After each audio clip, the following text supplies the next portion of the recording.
My name is Ling, and this is the story of my first real estate fix and flip.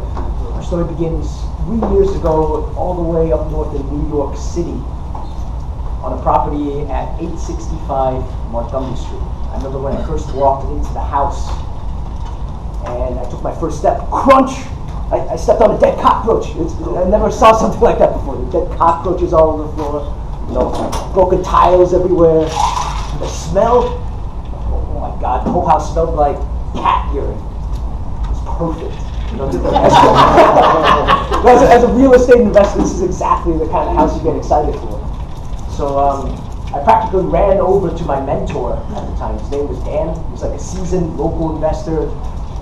He's done a lot of different deals in the city, owns a lot of properties, and he was kind enough to share his advice with me. So sat down with coffee with him, my business partner and I. We presented the deal to him. We were like, yeah, look at this. We showed him all these pictures, and I'll never forget the look in his face. He looked us in the eye and he said, I've already seen this deal, kid.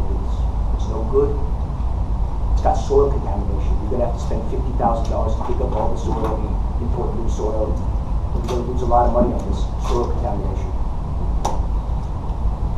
Yeah, that was my reaction as well. Stunned silence. I didn't know what to do. I put in a lot of time and energy into this deal, Like, it wasn't just something I found on Zillow or Trulia. When you're driving down the street and you see all these like signs that say, we buy houses cash. That was me. I was the one that was like going up there and putting all these signs up. We buy houses cash.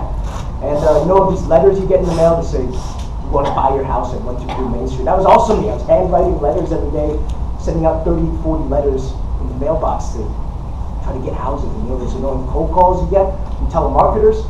That was my daily life. Hi, is John there? John, this is William from Jersey City Capital. How's it going today? Great. So the reason for my call, John, we're only going to be here for the next couple months, and we're looking for a property to buy for you. Just wondering if you're hoping to sell the house at 865 Montgomery Street. Oh, you are? Great. Just a couple quick questions so I don't waste your time. Wonderful. That was the only call out of like 500 that went well. Every other call, people told me to get lost or screw off, but actual swear words, not just get lost, screw off. Yeah. So like the bottom line is I worked way too hard on this deal to just let it go. So we hired a company to run some soil tests, and I was praying every day that week for the lab results. That it was transmit positive thoughts, transmit positive thoughts. That was my mindset, and the test results came back completely negative. There wasn't an inch of soil contamination to be found.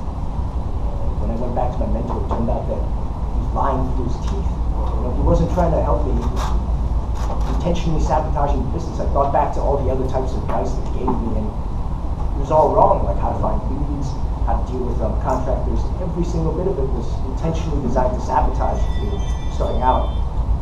So at that point, we had a property to fix. I didn't even get mad because we had a property to fix. It smells like cat urine. It's time to get this thing fixed.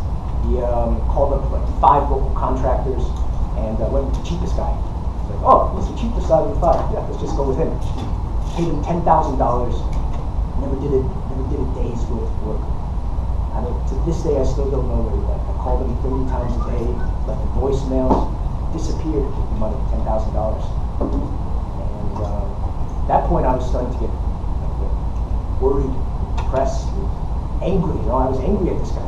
It should not be this hard to do a real estate deal. Like, what the heck is going on? And most of all, I was scared. Scared I'd have to go bankrupt at such a young age and have to go back and meet my parents again. And the thing you have to know is that my parents didn't really support me on this journey.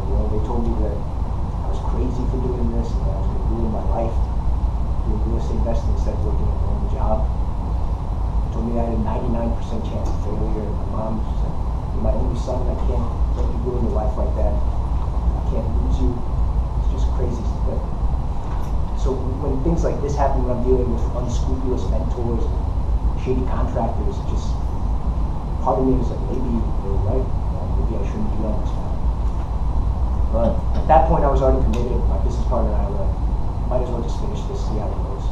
So we hired another contractor. This time we painstakingly managed every single thing, the process from beginning to end. Make sure that we only got paid when completed certain portions of the work, not just all lump sum right away.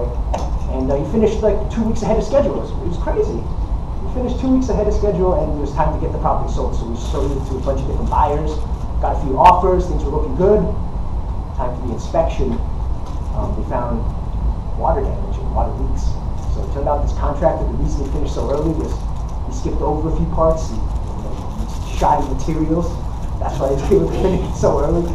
And now every time it rains, the basement will get flooded in certain parts. So it's just a mess at that point. But just when me and my business partner were about to throw in the towel, we were like, okay, real estate is not for us. We got an offer from a local plumber and his wife from Brooklyn. They were looking to move into the city. And since he was a plumber, when we showed him the basement and showed him the areas that get flooded, he was like, oh, there's no problem, I can fix that. I'll take it. Yeah, done! First real estate transaction. And I wish I could tell you that every other deal from then on out was smooth sailing and that I lived happily ever after.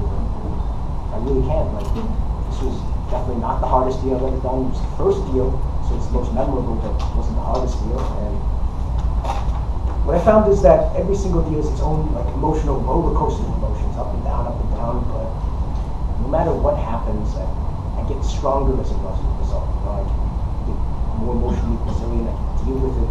So it's not so much that the deals get easier, it's that I level up and I can deal with it more. So that's why I can stand in front of you guys, give my icebreaker speech without not too much worries, because I've already dealt with crazier stuff.